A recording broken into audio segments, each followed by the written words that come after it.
Presentation of Dialogue on Idaho Public Television is made possible through the generous support of the Laura Moore Cunningham Foundation, committed to fulfilling the Moore family's legacy of building the great state of Idaho. Coming up, he's been the CEO and chairman of the board of two of the most powerful companies in the world. But John Pepper says one of the biggest investments we can make for our country doesn't happen in the boardrooms of corporate America. That's Dialogue next. Stay tuned.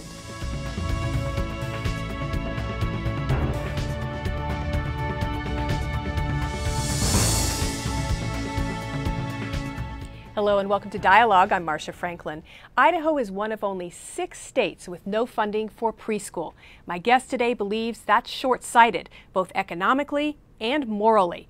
John Pepper is the retired chairman and CEO of Procter & Gamble, where he worked for 40 years. Mr. Pepper also served as the chairman of the board of the Walt Disney Company and vice president of finance and administration at Yale University. One of his passions the past 25 years has been speaking about the need for federal and state support of preschool. Mr. Pepper has addressed groups around the country, including a congressional committee, as part of his work with Ready Nation, a business coalition advocating for early childhood education. Now he's in Idaho to speak at a number of events sponsored by the Idaho chapter of the American Academy of Pediatrics, the Andrus Center for Public Policy, Idaho Business for Education, and the Idaho Association for the Education of Young Children. And John Pepper joins me in our Boise studio. Welcome to you, sir. Marcia, great to be with you. I understand it's your first trip to Idaho. First trip to Idaho after all these years. Finally did it. But you like some of the Western writers out here, as I recall, Terry Tempest Williams, Wallace Stegner, who wrote about Idaho. Yes. So you're not unfamiliar with our landscape. It's interesting you knew that. Wallace Stegner is my favorite novelist. Crossing to Safety is my favorite novel, followed by Angle of Repose. Which was based on some letters from a woman who lived here, right here in Boise. Oh, is that right? Mary Halleck Foote. So she lived here. Yeah, you'll have to come back. Well, I'll have to read the book again and understand it with a new context. You could be doing a lot of things in retirement. Why are you traveling the country speaking about this issue, about early childhood education? Well, I've come to believe, Marcia, this is kind of the seminal issue of our time if we're going to have the country, the nation that we seek, and if we're to do right by our children. We so often talk about the future being our youth. We say it all the time, throw it off like we're just commenting on the weather. And yet we're not acting on that truth in important ways in the development of our youngest. And we've learned a lot over the last decade about what is meaningful for young people and being able to take advantage of their God-given abilities, and parents being helped to the degree they want in carrying out what's their biggest passion in life, their children. And I've come to see that if we're going to have the workforce we want, the citizenry that is involved and capable, if we're going to have the economic foundation for this country, and if we're going to honor the most basic precepts of this nation embedded in the Declaration of Independence, when we talk about everyone being entitled to rights of happiness, liberty, and the pursuit of happiness, that we need to do this. So we've learned a lot in the last 10 years. I've never seen business people become as enrolled in a subject as they have in this, other than perhaps taxation. And I have been at this for 30 years, never with as much knowledge and conviction that this is financially responsible as today. Well, you've said that providing a quality start for our children is the moral and social and economic issue of our generation. I wanted to unpack that a little bit. We'll get to the economics of it, but why do you think it's a moral issue? I think it gets back to a matter of faith and conviction in the very fact that we are all created equal. We have different opportunities, importantly by virtue of the family into which we were born and the capability of that family. And I feel every child has a right to develop and take advantage of his or her ambition and capabilities without being restrained as much as we can influence it by external factors, such as how much money did my parents have. I don't think my grandchildren, whose parents can afford $8,000 or $10,000 a year for preschool and get the benefit that that offers, and entering kindergarten ready to learn and proceeding through the whole educational track, I don't think my grandchildren should have something that other children don't have simply because of an income factor. I don't think they should morally. It's a moral issue to me. Well, let's talk about the economics of it. You are from private industry. This is a business decision as well, is it not? I mean, there's money involved. It is.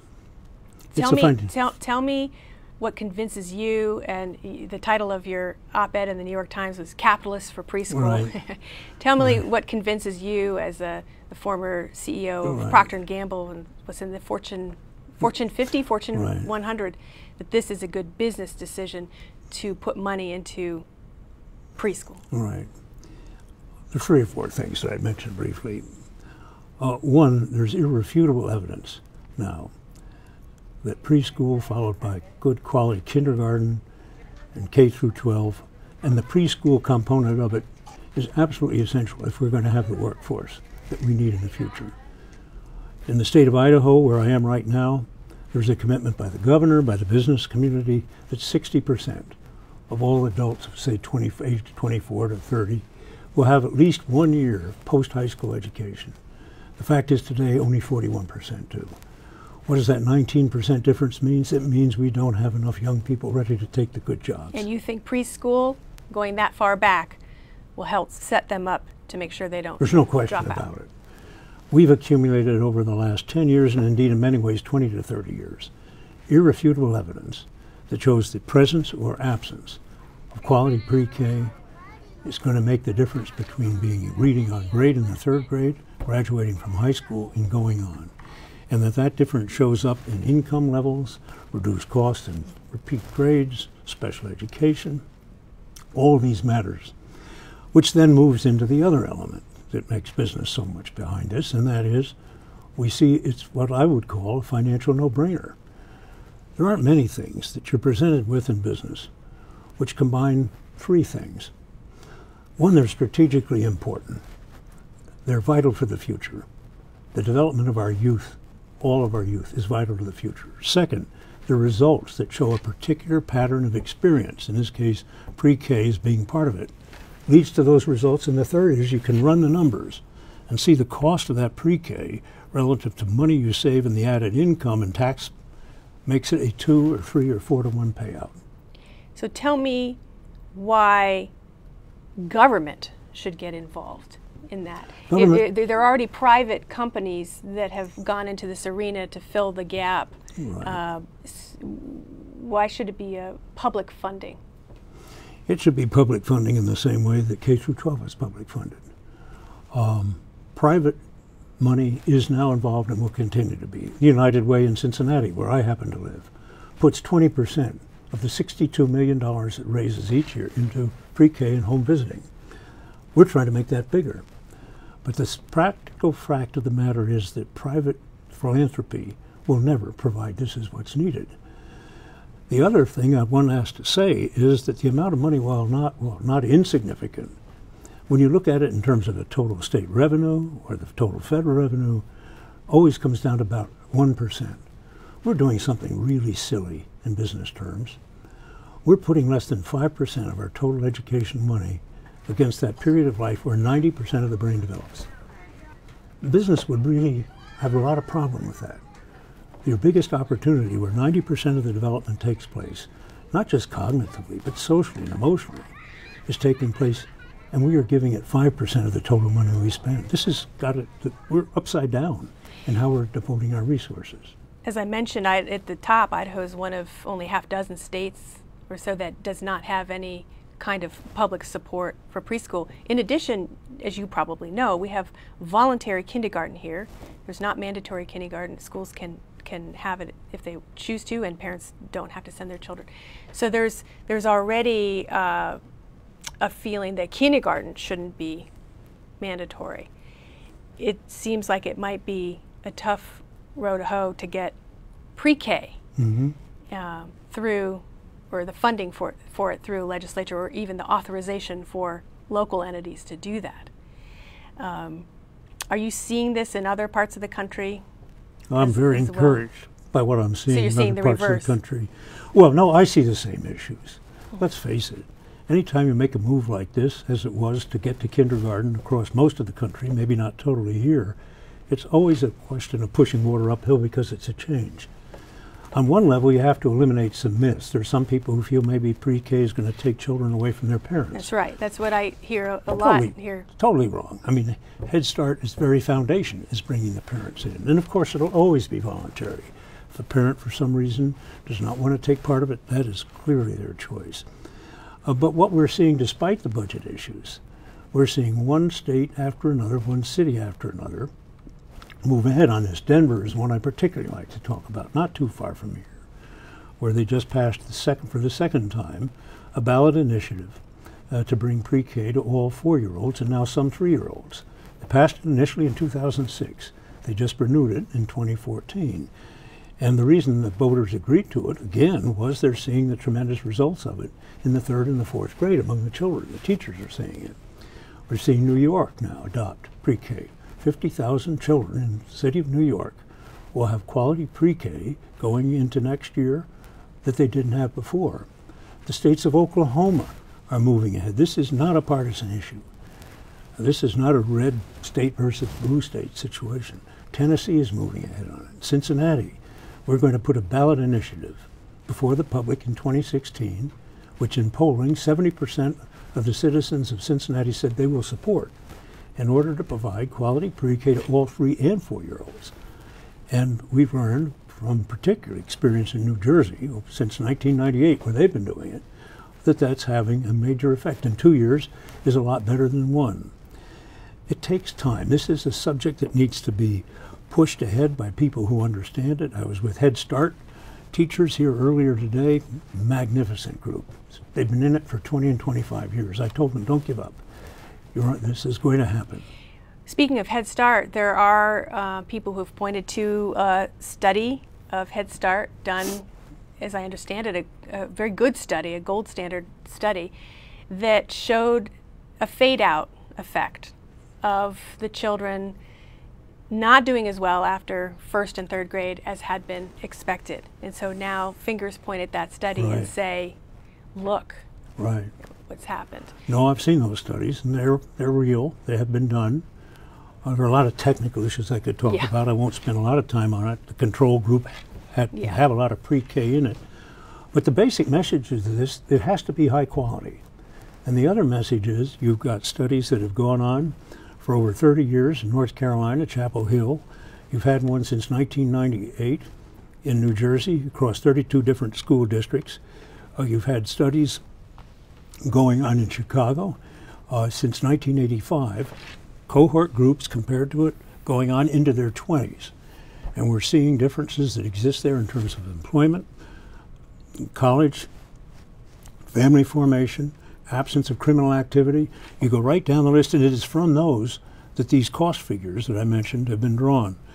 So as you look at the data, and there's a lot of it, and since I've been retired, I've been able to spend more time at this than I ever would have if I were still working at Procter & Gamble. I've reviewed them because I take this seriously, this subject of the economics. And I don't want to look just at a number and say, okay, I agree with that. And I am convinced that the payout on this is at least 2 to 1. You'll see numbers of 6 to 1, 10 to 1, and so on. And that may well be true. I'm not saying they're wrong. But this is a payout proposition. Speaking of payouts, what do you think of this? These social impact bonds, or they've been called pay for success bonds, where they are tied to, it's complicated to explain, but basically a way to get tied to results. It's an instrument, it's a financing instrument. Right. You think, and it's a public-private partnership, isn't it? Right, it's a public-private partnership. For the bonding. So what do you think of that funding mechanism to try and get pre-K into? I'm all for trying it, but I would warn anyone to not wait for that. We've got a experiment I'd call the first serious one underway in Salt Lake City right now, working with Goldman Sachs. And its purpose, as you describe, is to establish that there's money that will pay back the investment. I've no doubt that will happen if we can control it.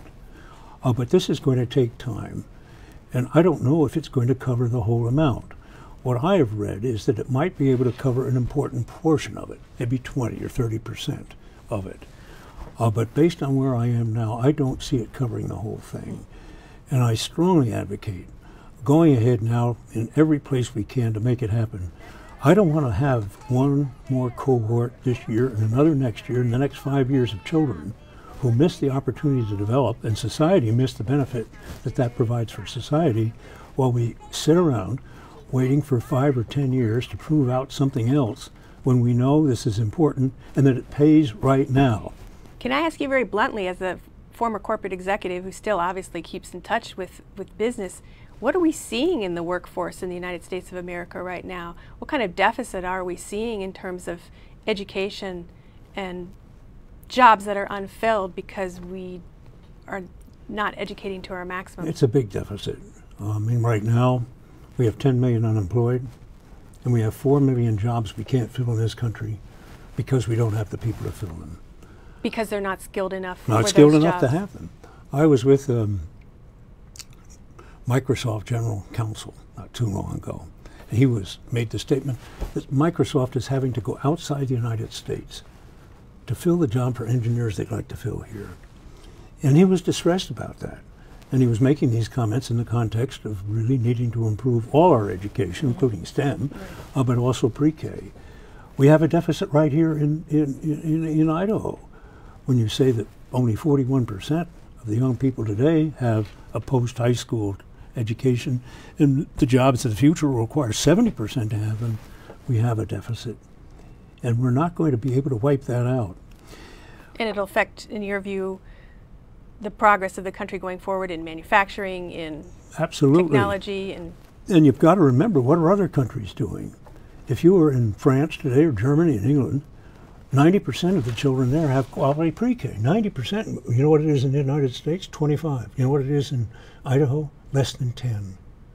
I mean, it's a scary number. Now, is it going to bring Idaho to its knees? Of course not. This is a strong state with strong people. But is it creating a future that's going to limit the economic vitality of the state? I believe it is. I want to circle back to one of the main arguments that I've heard at the legislature. Again, this idea of parental involvement, parental control. Yes. And a fear among some people that this is an encroachment, a creeping encroachment of government on their rights as parents to educate their children as they see fit. You spent a lifetime in industry analyzing your competitors' successes. Right. You know, when you look at this argument, how do you see it? How do you see that fear? And is I think my first reaction is I respect it. I respect the feeling of a parent. Of course, not losing control of a child and feeling the primary responsibility. For that, it surely is. But I feel at the same time that we've somehow failed to communicate about what the nature of the program is. And that its huge focus is involvement with the parent in Head Start, and the best preschool, pre-K that I've seen in Cincinnati, where I'm closest, has tight involvement with the parents. So it's additive, It's not subtractive. It's absolutely additive, and it's individual. I mean, the fact, compared to when I grew up, over half of the families in this country have both parents working. Out of the home, over half. In the case of poorer families, half of them really have one parent, usually a mother, who's also needing to work. So parents need help, at least most do. Now, a parent who says, I hear all that, I understand now it isn't taking my child out, but I'd still prefer to have them at home when they're 3. I understand. Parental decision rules the day. But I'd want them to know the difference that pre-K makes to children, concretely. If you have somebody who has pre-K in it, I don't care what their wealth is, and ask them, would you like to give it up? Do you think you stop doing pre-K, it's not working? I think it would be rare, unless there's a bad relationship issue with a particular school that would say no. What about the argument that if government moves into this arena, it forces aside or it undercuts the private companies that have been working on this and makes it unfair? Well, I think the private them. companies still should be part of it. This isn't a question of pushing anybody out. The programs that I think are going to work best are going to have this public school system, moving on down into past kindergarten, into pre-K, but they'll have private providers that are part of it. That's the ballot initiative we're developing, where we're going ahead in Cincinnati, and most I've seen are open. They encourage private companies, and what they'll do is they will get funding to improve their quality. That's the greatest benefit to people who are already in it. There's a lot of child care going on, and the question is, can we make child care turn into something that is more effective based on the training of the teacher, based on the ratio and funding to achieve that quality? I think is going to be extremely important. So it's not either or, and the idea the government is going to be coming in as the government. The government's going to be a funder. In some cases, I think, through public school going down, but in more cases in Cincinnati, through separate programs that exist, private.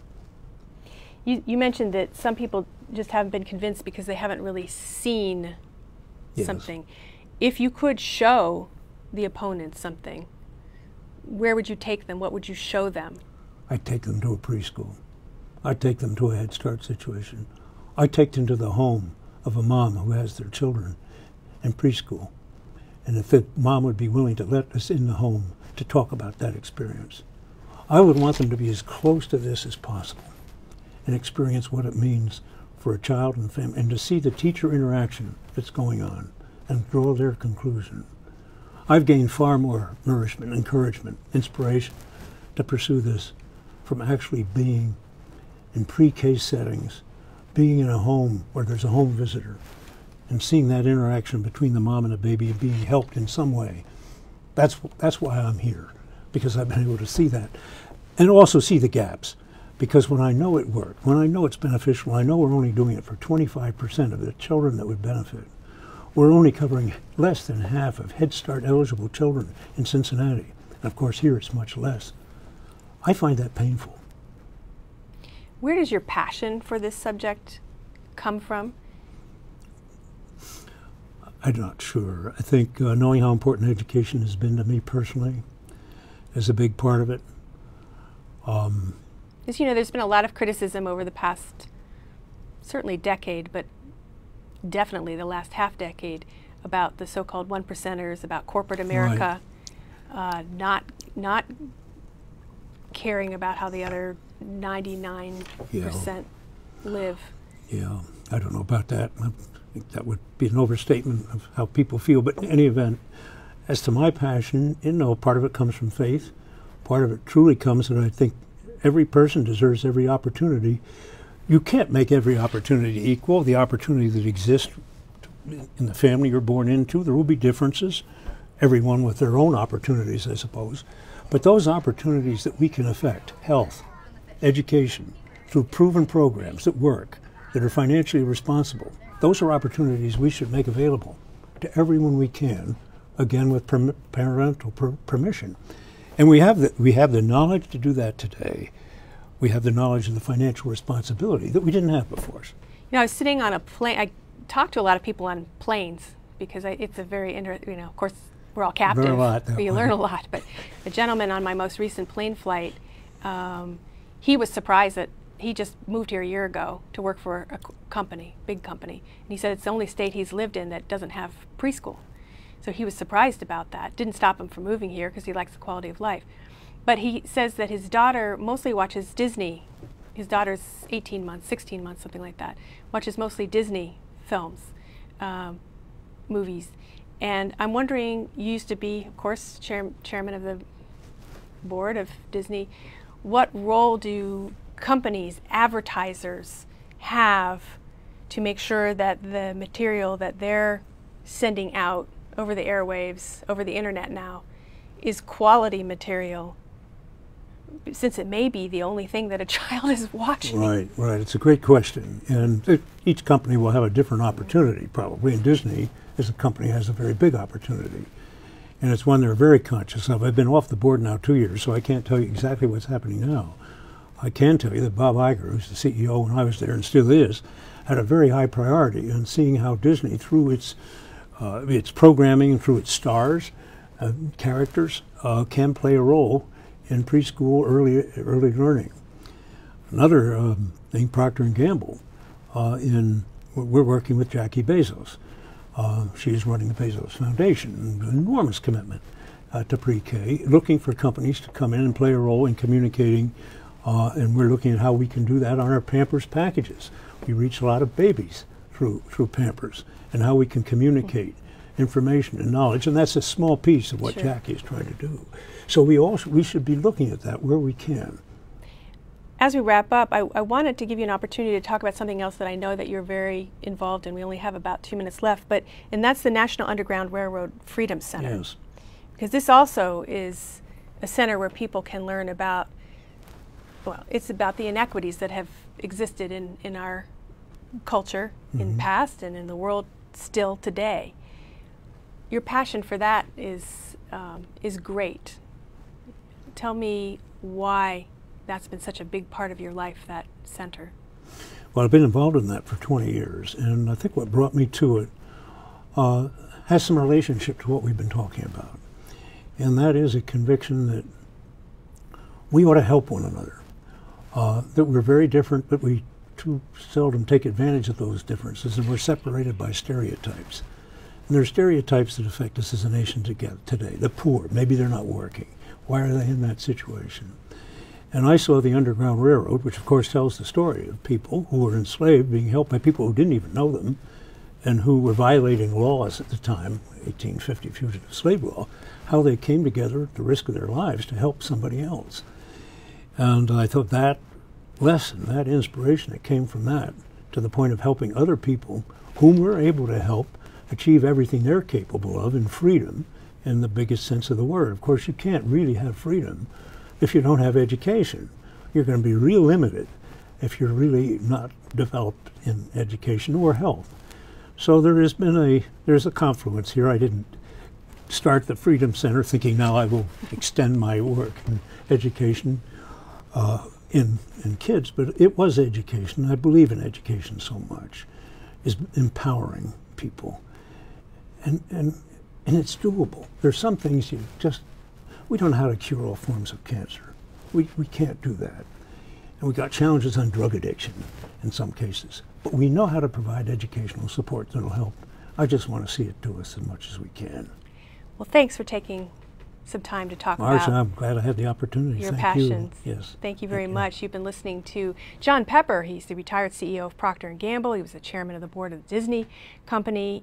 Now he's traveling around the country talking about the importance of early childhood education. Thanks so much for tuning in. I'm Marsha Franklin.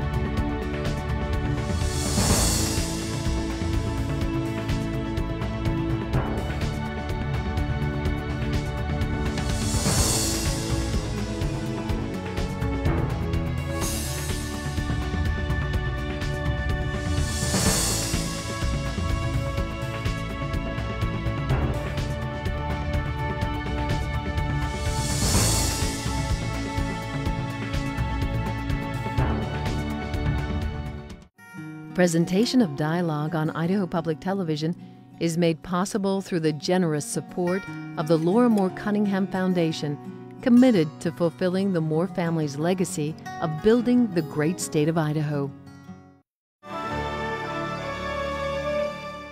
Check out our website, become a friend on Facebook, or follow us on Twitter.